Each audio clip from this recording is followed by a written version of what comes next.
हम लाते हैं top news, आपके फेवरेट टॉक शोज और अनलिमिटेड एंटरटेनमेंट सिर्फ यूट्यूब पर।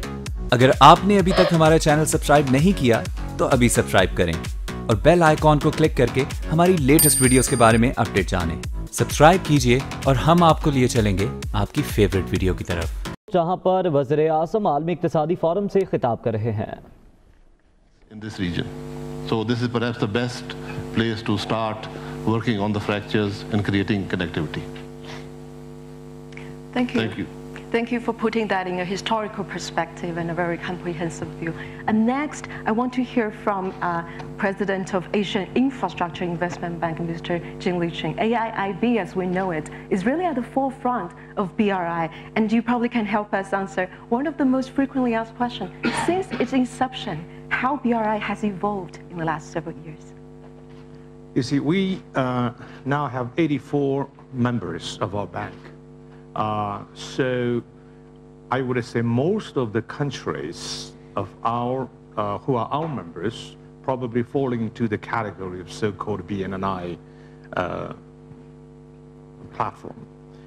So it is quite natural for AIIB to be doing a lot of infrastructure projects with the support of the member countries. We would be very much willing to consider any projects proposed by the member countries. But of course, we have to look at the basic requirements, whether these kind of projects proposed to us would merit the financial support. Basically, first criterion is financial sustainability. We should not do a project which would be loss-making. We will never do a project which would be a white elephant. The second is the support or improvement of the environment. We will be able to finance infrastructure projects without leaving a big footprint in the environment. Instead, we should be able to improve the environment when we promote infrastructure investment, and I can highlight that later on. The third is any project we do in any country, any area, must be embraced by the local people. We will never ever do anything which would create problems for the local community. Thank you. It's very important. Financial sustainability, environment impact, and the local support. We'll elaborate that later during our session. And the next, I want to turn the microphone to Minister Chan Chun-sing. Singapore is an important gateway to the belt side of the BRI projects, and it's not.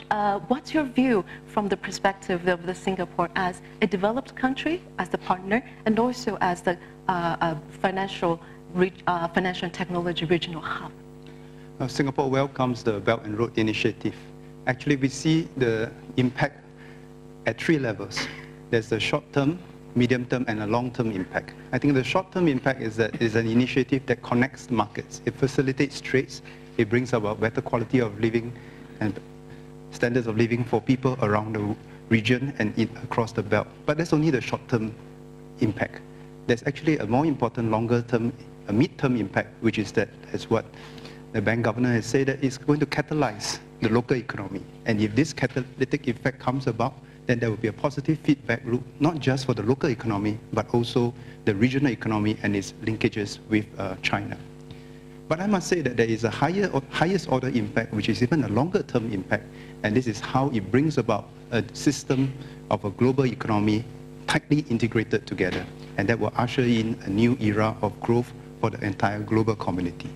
Singapore is very happy to participate in this project, and I think we have been working very closely with the Chinese agencies.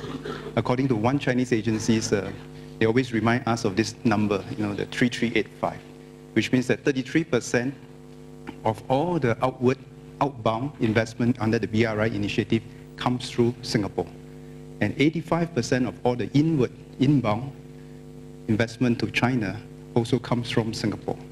And the reason